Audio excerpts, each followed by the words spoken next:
For nearly 70 years, access to healthcare for everyone has been one of the things Britain has been most proud of.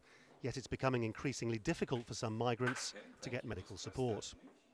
At this centre, which helps migrants with health issues, they've reported that doctors are increasingly demanding a passport and proof of residence before they agree to treatment.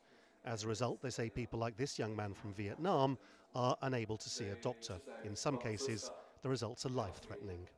We're seeing people who are pregnant, women who are pregnant, not accessing antenatal care until very late. There's even been a case recently of a woman who gave birth by herself on the bathroom floor of a hotel, which is obviously extremely concerning, putting the mother and the baby's health at great risk. Things like this have started to happen even before the government's flagship immigration bill goes through Parliament.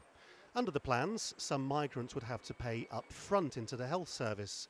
More dramatically, the same legislation would deport people convicted of a crime before they have the right to appeal, so they can't put down roots and then claim they have the right to stay.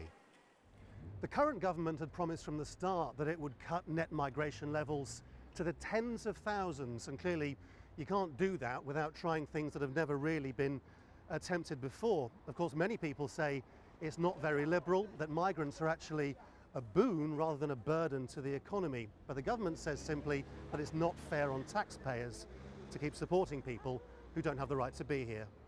These things, says the government, are both fair and echo a widespread public mood. For most people who are out there, they're hard-working, they're paying into the system, they'll say it's not fair that people can carry on living here illegally. It's not fair that people can come in and use our public services like the health service. It's a national health service, not an international health service. Yet some activists say the aim is to destroy universal rights that have been accepted since the 1940s. The government's trying to break a consensus around entitlements for all, regardless of status in the UK. It's actually, we're seeing a much more divisive politics taking over when it comes to accessing services, employment and opportunities in the UK that are resulting in potentially creating second-class citizens here. These proposals aren't law yet. Some will claim they breach people's human rights.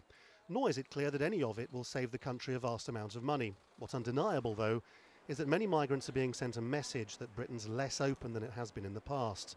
In that sense, the government's already getting what it wanted. Lawrence Lee, Al Jazeera, London.